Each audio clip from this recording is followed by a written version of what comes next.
The hallway of Jefferson High buzzed with the usual chaos of lockers slamming and students rushing to class. Among the crowd was Maya Johnson, a bright, soft-spoken black girl who had just transferred to the school a few months earlier. She loved science, carried books heavier than her backpack could handle, and kept mostly to herself. But her quiet confidence made her stand out, and not everyone appreciated it. One student in particular, Derek Collins, had made it his mission to single her out. Derek was the kind of kid who strutted through the halls like he owned them, loud, cocky, and surrounded by friends who laughed at every cruel joke he made.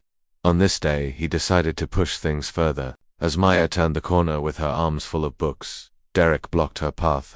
"Hey, new girl," he sneered, knocking one of the books from her hands onto the floor. His friends chuckled, egging him on. "Don't you know this hallway's for us? You don't belong here." Maya bent down to pick up her book, her heart racing. She had dealt with whispers and rude comments before, but this was different. Derek wasn't just trying to embarrass her, he was trying to break her spirit. Still, Maya stayed calm, refusing to give him the satisfaction of seeing her cry. But what Derek didn't know was that this time, someone was watching. A teacher had stepped into the hallway just as the confrontation unfolded, and Derek was about to learn a lesson that would change everything. The hallway grew quiet as Derek leaned closer, his smirk daring Maya to react. "What's the matter? Don't have anything to say?" he taunted. His friends circled around, enjoying the show like it was entertainment. Maya straightened up, clutching her book against her chest. She looked Derek in the eyes, her voice steady.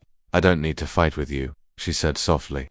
"But maybe you should think about why you feel the need to do this." The response caught Derek off guard. He had expected tears, anger, maybe even fear, but not calm words that cut deeper than any insult. His face reddened, and he shoved her shoulder, harder this time. The crowd gasped. Before Maya could respond, a sharp voice echoed through the hallway. "Derek Collins, step away now." It was Mr. Harris, the school's assistant principal. He had seen everything. Students scattered to the sides, whispering nervously.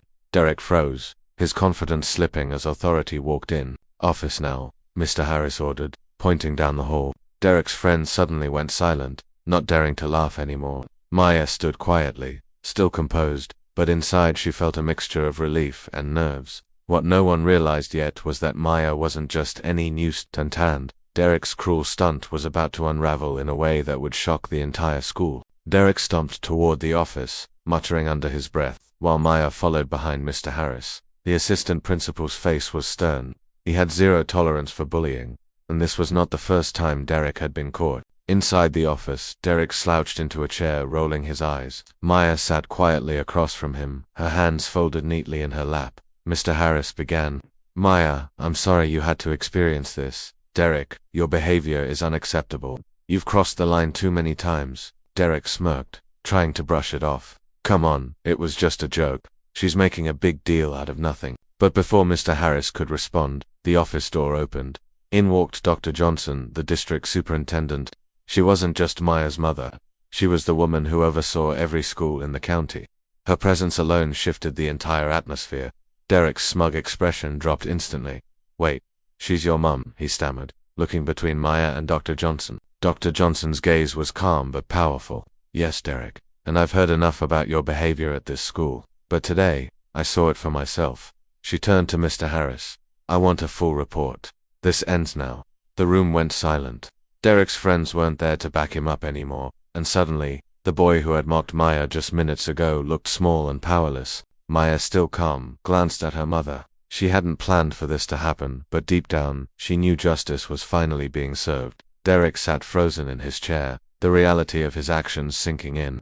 For once, he had no smart remarks, no audience to laugh. Derek sat frozen in his chair, the weight of the situation pressing down harder than he ever expected. His arrogance had evaporated, replaced with fear and embarrassment. Mr. Harris handed Dr. Johnson a file, already documenting Derek's repeated incidents of bullying. Dr. Johnson looked Derek directly in the eye. Her voice was firm, but even "You thought humiliating others made you powerful. But true strength doesn't come from tearing people down, it comes from respect. And today you've shown this entire school who you really are." Derek shifted uncomfortably, his usual smirk nowhere to be found. For the first time he understood there would be consequences he couldn't laugh his way out of. Mr. Harris informed him that he'd be suspended and required to attend mandatory counseling before returning to school. Maya sat quietly, but she felt something shift. She hadn't needed to fight back with insults or aggression. Her composure, and the truth of who she was, had spoken louder than anything Derek could throw at her. As they left the office, students whispered in the hallway. The story spread quickly. The bully who thought he was untouchable had finally been brought down. And Maya, she wasn't just the new girl anymore, she was the girl who stood tall, even when pushed down. For Derek, it was a lesson he would never forget. And for Maya, it was the start of finally being seen for the bright, determined young woman she had always been.